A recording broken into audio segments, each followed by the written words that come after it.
Prof. Teng, if you were advising investors, especially strategic investors, considering investment in the agri-food space or in the food innovation space in particular, what tips would you share with them? What do you see as the opportunities and the risks from a investor's perspective? What do you see as potential winners and potential losers? I would try and answer this question again from different perspectives. I think what's important is that, as in any investment, to be able to size up the marketplace, okay? Or in other words, the operating environment for your new product, right? So in the case of food, looking at consumption trends, demand trends is very important, okay? And demand trends, not just in a general way, but at that second or third level. Okay? Is it more protein? What kind of protein, for example? Is it more healthy food or less healthy food? Okay? So that's part of the trending part.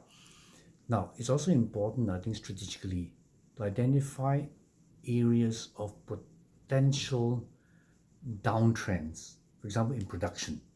Okay, is there going to be less land, less water, less labor? If so, are there technologies that can help to replace this?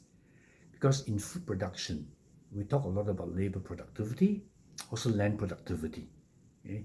So I would say strategically it's important to identify the factors that are affecting land labor productivity. Okay?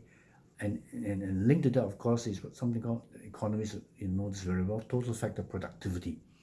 How can we look at technologies, especially disruptive technologies, that will help improve total factor productivity, which is very key itself. Yeah. Now the third, of course, is geographical. I also look at areas where, I would anticipate that food production in those areas will not be able to meet the demands of the growing population and the changing population. Okay, and this is a very interesting point. In fact, if you look at Asia as a region, there are a very small number of countries that are what we call the food surplus or food basket countries. Australia is a good example.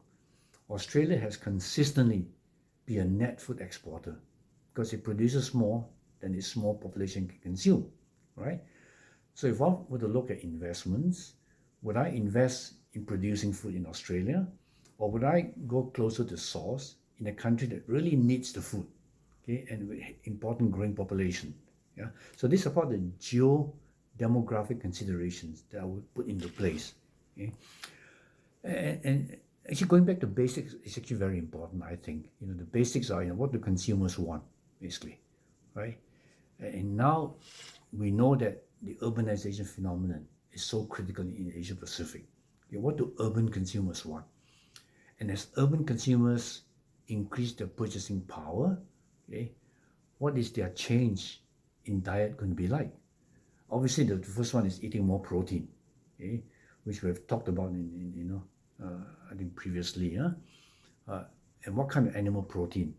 Okay, I know from talking to some of my contacts in industry here in Singapore, in the F&B industry, more and more consumers now asking for sustainably produced food.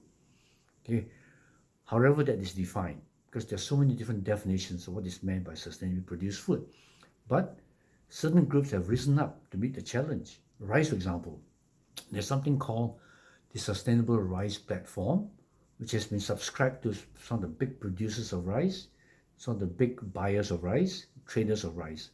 They have now come out with a set of, I would say, guidelines, where if these guidelines are ticked, are checked, then the particular producer of rice can in fact get a stamp of approval as being sustainably produced rice from this platform, okay, which then can mean something for importers, like the big F&B, folks in Singapore.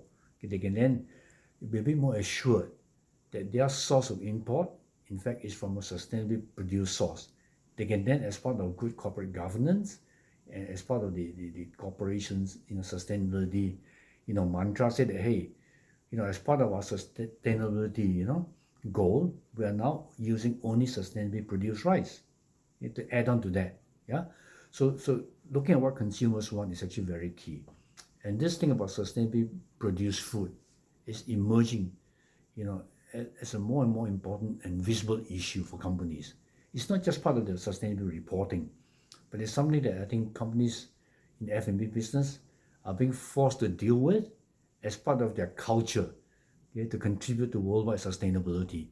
And you can't talk about this, without also talking about the Sustainable Development Goals, the SDGs, as you all know them. Okay?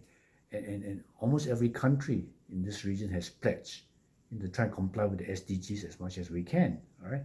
So as far as food is concerned, being able to say, that you're helping the SDGs meet the SDGs by only buying or producing sustainable food is a big plus itself. Yeah.